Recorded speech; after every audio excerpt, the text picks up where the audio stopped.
आज हम पढ़ने वाले हैं effect of temperature on rate of reaction and activated complex theory. देखिए सामने टॉपिक का नाम effect of temperature on rate of reaction and activated complex theory. तो स्टार्ट करते हैं हम effect of temperature on rate of reaction से। हमने पढ़ना है कि अगर टेम्परेचर को बढ़ाया इंक्रीज किया और टेम्परेचर को घटाया डिक्रीज किया तो रिएक्शन की रेट पर क्या फर्क पड़ेगा, रिएक्शन की स्पीड पर क्या फर्क पड़ेगा। आसान सा आंसर है। देखिए आंसर क्या है, more the temperature more the rate of reaction. जितना ज्यादा टेम्परेचर देंगे उतना ज्यादा रिएक्शन की रेट हो जाएगी, उतना ज्यादा रिएक्शन की स्पीड हो जाएगी। आपके सामने एक्सपेरिमेंटल फैक्ट है और इफेक्ट क्या है, टेम्परेचर कितना 25 डिग्री सेल्सियस। अब हमने टेम्परेचर को इंक्रीज कर दिया, कितना कर दिया 35 डिग्री सेल्सियस। कितना फासला 10 डिग्री सेल्सियस का। हमने टेम्परेचर को 10 डिग्री सेल्सियस इंक्रीज कर दिया। अब देखिए T1 पर K1 कितना x, 25 डिग्री सेल्सियस पर K1 कितना x, 35 डिग्री सेल्सियस पर K2 कितना 2x। टेम्परेचर चेंज हुआ, रेट कांस्टेंट चेंज हुआ और रेट कांस्टेंट कितना हो गया, ट्वाइस हो गया। रिएक्शन की स्पीड 2 गुना बढ़ गई, रिएक्शन की स्पीड डबल हो गई। तो ये एक्सपेरिमेंटल फैक्ट है। अगर आप टेम्परेचर को 10 डिग्री बढ़ा देंगे किसी रिएक्शन में तो रिएक्शन की स्पीड डबल हो जाएगी। More the temperature more the rate of reaction. और टेम्परेचर का फासला 10 डिग्री हुआ, टेम्परेचर अगर 10 डिग्री बढ़ा तो रिएक्शन की स्पीड डबल हो जाएगी, रिएक्शन की रेट डबल हो जाएगी। यह है बच्चों आपका topic effect of temperature on rate of reaction. Mathematical formula दिया है किसने, आर्हेनियस ने। तो आर्हेनियस इक्वेशन आपके सामने है, relation between rate constant and temperature, rate constant and temperature. ये आपका आर्हेनियस इक्वेशन है। यहां पर K रेट कांस्टेंट है, यहां पर T टेम्परेचर है। टेम्परेचर रेट कांस्टेंट के बीच का रिलेशन है आर्हेनियस इक्वेशन। मैथमेटिकल फॉर्मूला है, ये मैथमेटिकल फॉर्मूला है क्या, relation between rate constant and temperature. थोड़ा कॉम्प्लेक्स इक्वेशन है। इस इक्वेशन को हम अगले वीडियो में, अगले कंटेंट में सिंप्लीफाई करेंगे। सिंप्लीफाई करके ये आर्हेनियस इक्वेशन और ऐसी फॉर्म में आ जाएगी जहां पर आप कई सारे न्यूमेरिकल कर सकते हैं। तो फिलहाल यहां पर 2 पैरामीटर पर बात करेंगे। आरएनएस इक्वेशन के 2 पैरामीटर, आरएनएस के 2 बच्चे। वो 2 बच्चों का नाम देखे क्या है, ए ई ए क्या है, फ्रीक्वेंसी फैक्टर, और ये क्या है, एक्टिवेशन एनर्जी। एक्टिवेशन एनर्जी को जूल पर मोल में क्या किया जाता है, मेजर किया जाता है। एक्टिवेशन एनर्जी की यूनिट क्या है, जूल पर मोल। तो ये आरएनएस के 2 पैरामीटर्स हैं, आरएनएस के 2 बच्चे हैं, आरएनएस के 2 फैक्टर्स हैं, क्या ए और ई ए, फ्रीक्वेंसी फैक्टर, एक्टिवेशन एनर्जी। इन्हीं पर हम बात करेंगे। तो सबसे पहले हम बात करेंगे फ्रीक्वेंसी फैक्टर पर। What is frequency factor. अगर मैंने एक कंटेनर ले लिया, उस कंटेनर का वॉल्यूम कितना 1 लीटर, 1 लीटर वॉल्यूम को हम क्या बोलेंगे, यूनिट वॉल्यूम, और टाइम लेंगे 1 सेकेंड। 1 लीटर कंटेनर में यूनिट वॉल्यूम में और यूनिट टाइम में जितने रिएक्टेंट मॉलिक्यूल कोलाइड करेंगे उसे फ्रीक्वेंसी फैक्टर कहा जाता है। क्या है frequency factor, total number of collision, total number of collision of reactant molecule in per second unit volume. 1 litre container 1 second time में कितने रिएक्टेंट मॉलिक्यूल टकराते हैं और टकरा के रिएक्शन को कंप्लीट करने की कोशिश करते हैं। वो 1 लीटर वॉल्यूम में 1 सेकंड टाइम में जितने रिएक्टेंट मॉलिक्यूल टकराएंगे उसी को फ्रीक्वेंसी फैक्टर कहा जाता है, उसी को ए कहा जाता है। ए का एक और नाम है जेड।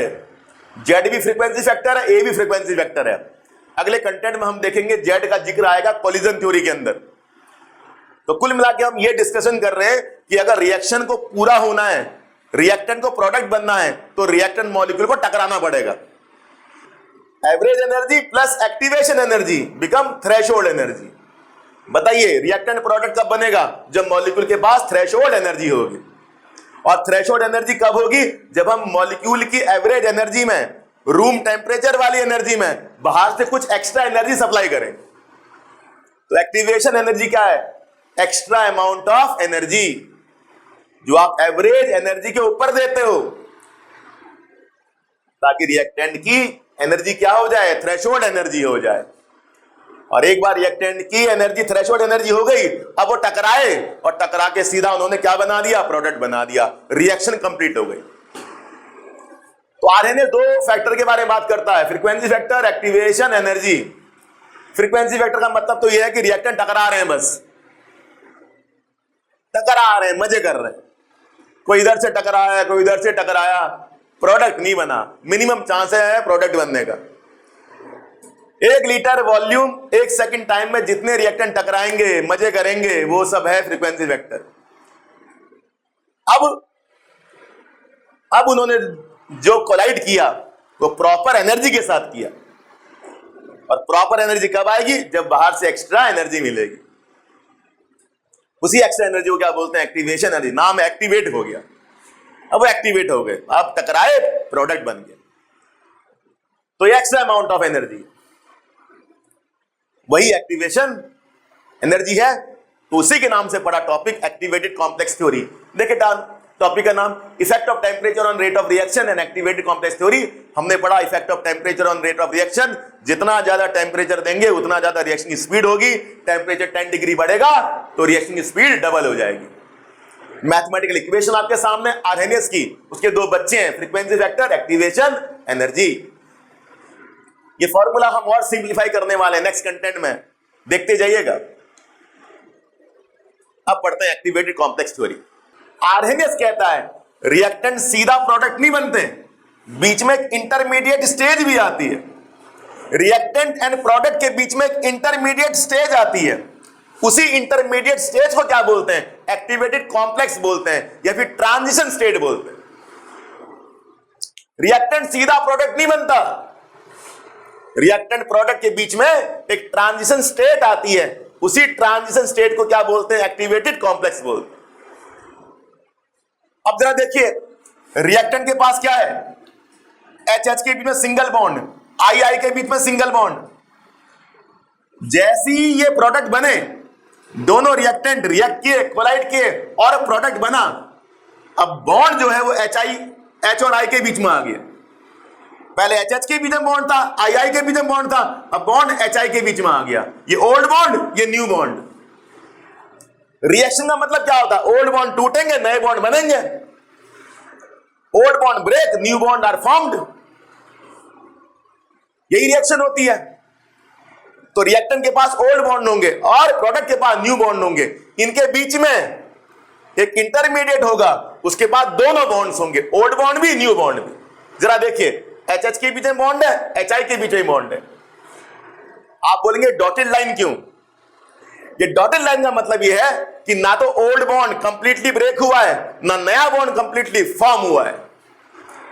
दोनों तरह के बॉन्ड रहेंगे, ना तो ओल्ड बॉन्ड कंप्लीटली ब्रेक होगा, ना नया बॉन्ड कंप्लीटली फॉर्म होगा। ऐसा स्ट्रक्चर होता है एक्टिवेटेड कॉम्प्लेक्स का, तब इसको डॉटेड लाइन से दिखाया है। जितना ज्यादा रिएक्शन फॉरवर्ड जाएगी, ओल्ड बॉन्ड ब्रेक हो जाएंगे और नए बॉन्ड कंप्लीटली फॉर्म हो जाएंगे। ये देखिए जरा, जब तक प्रोडक्ट नहीं बनेगा तब तक डॉटेड लाइन से ही दिखाना है। इसका मतलब ना तो ओल्ड बॉन्ड कंप्लीटली ब्रेक हुआ है, ना नया बॉन्ड कंप्लीटली फॉर्म हुआ है। तो जैसे ये डिकम्पोज होगा ये स्ट्रक्चर, जैसी एक स्ट्रक्चर डिकम्पोज होगा, जैसी एक्टिवेटेड कॉम्प्लेक्स डिकम्पोज होगा, हमारे पास प्रोडक्ट आ जाएगा जहां ओल्ड बॉन्ड कंप्लीटली ब्रेक हो जाएंगे, नए बॉन्ड कंप्लीटली फॉर्म हो जाएंगे। तो बताइए रिएक्शन कैसे होती है आर्हेनियस के अकॉर्डिंगली। पहले रिएक्टेंट क्या बनता है, एक्टिवेटेड कॉम्प्लेक्स, फिर एक्टिवेटेड कॉम्प्लेक्स डिकम्पोज होकर प्रोडक्ट बन जाता है। जब रिएक्टेंट एक्टिवेटेड कॉम्प्लेक्स बनता है तो उसको एनर्जी की जरूरत होती है, एनर्जी एब्जॉर्ब हो जाती है। और जब एक्टिवेटेड कॉम्प्लेक्स डिकम्पोज होता है तो एनर्जी रिलीज हो जाती है। ये बच्चों आपके सामने रिएक्शन की होने का तरीका, कोई रिएक्शन इस तरीके से होती है। आर्हेनियस ये बात बोलता है कि पहले रिएक्टेंट एक्टिवेटेड कॉम्प्लेक्स बनेगा, वहां पर एनर्जी एब्जॉर्ब होगी, एक्टिवेटेड कॉम्प्लेक्स डिकम्पोज होगा, प्रोडक्ट में चेंज होगा, फिर एनर्जी रिलीज हो जाएगी। इसको दिखाने के लिए हमने ग्राफ बना रखा है। ये ग्राफ है एक्टिवेटेड कॉम्प्लेक्स थ्योरी का, शॉर्ट में से एसीटी बोलते हैं। ये एसीटी का ग्राफ है। वाई एक्सिस पर क्या रहेगा? Potential energy. और एक्स एक्सिस पे क्या रहेगा? Reaction coordinate. रिएक्शन कोऑर्डिनेट का मतलब होता है रिएक्शन की प्रोग्रेस। रिएक्शन कोऑर्डिनेट का मतलब होता है रिएक्शन की प्रोग्रेस। ये ग्राफ हमें क्या पढ़ा रहा है? जैसे जैसे रिएक्शन आगे बढ़ेगी एनर्जी में क्या बदलाव आएगा, ये ग्राफ हमें पढ़ा रहा है। जैसे जैसे रिएक्शन आगे बढ़ेगी, जैसे जैसे रिएक्शन की क्या होगी? प्रोग्रेस, एनर्जी में क्या बदलाव आएगा? क्या बदलाव आएगा? रिएक्टेंट एक्टिवेट कॉम्प्लेक्स बनेगा तो एनर्जी अब्जॉर्ब होगी, एक्टिवेट कॉम्प्लेक्स प्रोडक्ट में चेंज होगा तो एनर्जी रिलीज हो जाएगी, ये बदलाव आएगा। इसी को एक्टिवेट कॉम्प्लेक्स थ्योरी कहते हैं। तो जो एनर्जी अब्जॉर्ब हुई रिएक्टेंट को एक्टिवेट कॉम्प्लेक्स बनाने के लिए, उसी एनर्जी को क्या बोलते हैं? एक्टिवेशन एनर्जी बोलते हैं। ये प्रॉपर डेफिनेशन एक्टिवेशन एनर्जी की as per as activated complex theory. क्या कह रहा है? Energy required is required, energy is required to convert reactant into activated complex is called activation energy.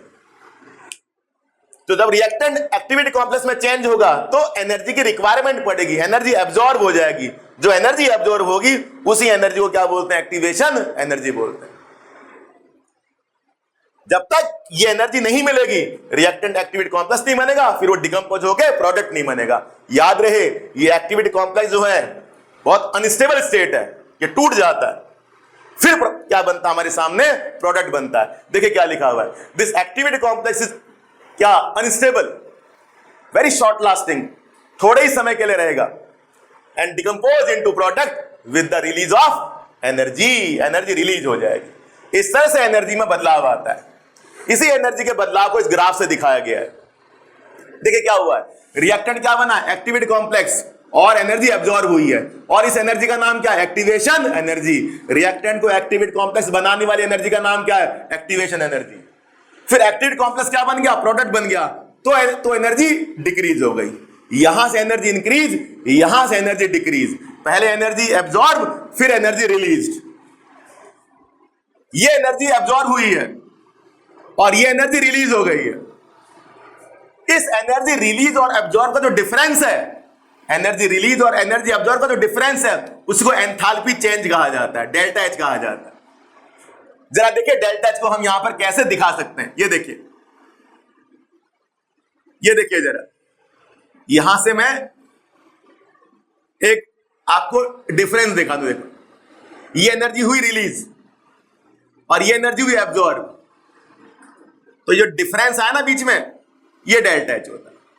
Absorb release, इनका difference delta H है, जिसको हम 11th में एंथैल्पी चेंज बोलते थे। डेल्टा एच मतलब एंथैल्पी चेंज, सिंपल हीट बोल दो। अगर एंथैल्पी चेंज प्लस हो जाता है तो एंडोथर्मिक, माइनस हो जाता तो एक्सोथर्मिक। ये हमने क्या पढ़ा था? 11th क्लास में पढ़ा था। इस तरह से बच्चों पी वर्सेस आरसी ग्राफ बना। P for potential energy, RC for reaction coordinate. Reaction coordinate का दूसरा नाम है प्रोग्रेस ऑफ रिएक्शन। जैसे जैसे रिएक्शन आगे बढ़ेगी एनर्जी में ऐसे बदलाव आएगा। यही हमें ये ग्राफ बता रहा है। एनर्जी रिलीज और एनर्जी अब्जॉर्ब का जो डिफरेंस है वो डेल्टा एच है, एंथैल्पी चेंज है। अब आपको पता लग गया होगा, इसकी दो डेफिनेशन हमने आपको पढ़ा दी। Extra amount of energy, average energy के ऊपर जो रिएक्टेंट को मिलती है, एवरेज एनर्जी से प्रोडक्ट नहीं बनेगा, एक्स्ट्रा अमाउंट ऑफ एनर्जी देनी पड़ेगी। Average energy plus activation energy become threshold energy. ये थ्रेशोल्ड एनर्जी हो जाएगी मिलके। और दूसरी डेफिनेशन आपके सामने है, जो एनर्जी रिएक्टेंट को एक्टिवेटेड कॉम्प्लेक्स बना दे वो एनर्जी एक्टिवेशन एनर्जी होती है। ये बहुत अनस्टेबल स्टेज है, क्योंकि इसमें ओल्ड बॉन्ड भी है, न्यू बॉन्ड भी है। ये डिकम्पोज हो जाएगा तो न्यू बॉन्ड्स आ जाएंगे, प्रोडक्ट बन जाएगा। ये सारी थ्योरी एक्टिवेटेड कॉम्प्लेक्स थ्योरी है। आपने एग्जाम में ग्राफ बनाना है, ये डेफिनेशन लिखनी है, और आखिरी में एनर्जी रिलीज के बारे में लिखना है। आपको मार्क्स मिल जाएंगे। अगर एग्जाम में आपसे पूछता है what is activated complex theory, graph बना के आप दिखा सकते हैं। ये ऑर्गेनिक में बहुत इंपॉर्टेंस रखता है ग्राफ। जैसे जैसे आप ऑर्गेनिक केमिस्ट्री की डीप स्टडी करेंगे, ये ग्राफ आपको बहुत बड़ा रोल प्ले करेगा। अच्छे से इसको समझ लीजिए। अब हम करेंगे effect of catalyst on ACT. इसी ग्राफ में अगर मैं कैटलिस्ट का रोल प्ले कर दूं तो कैटलिस्ट अपना रोल कैसे प्ले करता है ये पढ़ेंगे। जरा देखिए दोबारा, potential energy versus reaction coordinate graph बना रहे हैं और अब की बार कैटलिस्ट डाल रहे हैं रिएक्शन के अंदर। कैटलिस्ट क्या करता है सबको पता है, कैटलिस्ट रिएक्शन मिक्सचर में कंज्यूम नहीं होता बट रिएक्शन की स्पीड को बढ़ा देता है। कैसे बढ़ाता है ये हम पढ़ने वाले हैं। ये जो लाइन है कर्व है ये विदाउट कैटलिस्ट है जैसे हमने बनाया था, और ये जो ब्लू मार्कर से मैंने कर्व बनाया ये विद कैटलिस्ट है। आप देख पा रहे होंगे क्या हो रहा है। क्या करता है कैटलिस्ट, कैटलिस्ट रास्ता बदल देता है। कैटलिस्ट रिएक्शन को पुराने रास्ते से नहीं ले जाता, रास्ता बदल दिया। क्या करता catalyst, catalyst changes the path of reaction. समझ जाइए, रास्ता बदल देगा कैटलिस्ट। अब रास्ता बदल जाने से क्या होगा, एक्टिवेशन एनर्जी लो हो जाएगी। पहले एक्टिवेशन तुम्हारी एनर्जी यहां तक थी, अब एक्टिवेशन तुम्हारी एनर्जी यहां तक हो गई। देखिए मतलब पहले पहाड़ ज्यादा चढ़ना पड़ रहा था, अब पहाड़ कम चढ़ना पड़ रहा है। कम पहाड़ चढ़ते ही मंजिल मिल जाएगी, ये मतलब हुआ। पहले यहां मंजिल मिल रही थी, अब यहां मंजिल मिल जाएगी। यहां पहुंचना आसान, वहां पहुंचना मुश्किल, यहां पहुंचना आसान, तो स्पीड ऑफ रिएक्शन बढ़ जाएगी, रिएक्शन जल्दी कंप्लीट हो जाएगी। क्या करता catalyst, catalyst changes the path of reaction and lowers the activation energy. Activation energy को लो कर देता है। तो एक्टिवेशन जो एनर्जी है वो क्या है, बैरियर है। क्या है बैरियर, व्हाट इज बैरियर, रुकावट। वो रुकावट है भैया। रुकावट क्यों है, आपको इतना चढ़ना पड़ रहा भैया तब मंजिल मिल रही है। कैटलिस्ट क्या था, कोई नहीं, मेरे को रिएक्शन मिक्सर में डाल दो, अब तुम्हें इतना नहीं चढ़ना पड़ेगा। एक्सप्रेस हाईवे बन गया, देखिए रास्ता बदल दिया, रास्ता बदल दिया, पाथ बदल गया, एक्टिवेशन एनर्जी लो हो गई, बैरियर कम हो गया। तो याद रखना एक्टिवेशन एनर्जी बैरियर है, रुकावट है। जिन रिएक्शन की एक्टिवेशन एनर्जी कम होती है वो रिएक्शन फास्ट हो जाती है। क्यों फास्ट हो जाती है, उनको पहाड़ कम चढ़ना पड़ रहा है। ये रुकावट है, ये तो बैरियर है। हम समझ गए उस ग्राफ से। ये विदाउट कैटलिस्ट है, ये विद कैटलिस्ट है। तो catalyst change the path of reaction and lower the activation energy, ये काम करता कैटलिस्ट। 3 पैरामीटर ऐसे हैं जहां कैटलिस्ट का कोई रोल नहीं होता। कौन कौन से, डेल्टा एच, डेल्टा जी, केसी। बड़ी डेल्टा एच एंथैल्पी चेंज, बड़ी delta G gives free energy, बड़ी केसी इक्विलिब्रियम कांस्टेंट। कैटलिस्ट इनको ऑल्टर नहीं करता, ये इनकी वैल्यू कैटलिस्ट के बिना भी और कैटलिस्ट के साथ भी सेम रहती है। अगर किसी पैरामीटर को कैटलिस्ट ऑल्टर करता है, चेंज करता है, तो वो कौन है, एक्टिवेशन एनर्जी। इन पर कैटलिस्ट का कोई इफेक्ट नहीं होता। जैसे केसी है, केसी क्या बताता है, रिएक्शन की कंप्लीशन, अमाउंट ऑफ प्रोडक्ट बताता है। कैटलिस्ट ऐड करो ना ऐड करो तो प्रोडक्ट के अमाउंट में फर्क नहीं होता, थोड़ा प्रोडक्ट जल्दी बन जाता है। अगर प्रोडक्ट 100 ग्राम बनना है तो कैटलिस्ट के साथ भी 100 ग्राम बनना है और कैटलिस्ट के बिना भी 100 ग्राम बनना है, बट कैटलिस्ट डाल दो 100 ग्राम जल्दी बन जाएगा। केसी तो यही बताता ना, अमाउंट ऑफ प्रोडक्ट। केसी क्या होता है, प्रोडक्ट बाय रिएक्टेंट। जितना ज्यादा प्रोडक्ट उतना ज्यादा केसी। केसी का ये काम होता है। कैटलिस्ट का काम होता है रिएक्शन को तेज करना। कैटलिस्ट का ये नहीं होता काम कि अमाउंट ऑफ प्रोडक्ट को चेंज कर देना। अमाउंट ऑफ प्रोडक्ट कैटलिस्ट के साथ भी उतना ही रहेगा, कैटलिस्ट के बिना भी उतना ही रहेगा। हाँ, वो अमाउंट ऑफ प्रोडक्ट जल्दी बन जाएगा। और जल्दी कैसे बनेगा, पाथ बदल के, एक्टिवेशन एनर्जी को लो करके, पहाड़ कम करके, बैरियर छोटा करके। इन 3 फैक्टर पर कैटलिस्ट का रोल नहीं होता, बस बात खत्म। किसी पर रोल होता है तो एक्टिवेशन एनर्जी। अगले कंटेंट में हम आरएनएस इक्वेशन को सिंप्लीफाई करेंगे और कुछ और बातें पढ़ेंगे इसी टॉपिक पर। Thanks for watching this.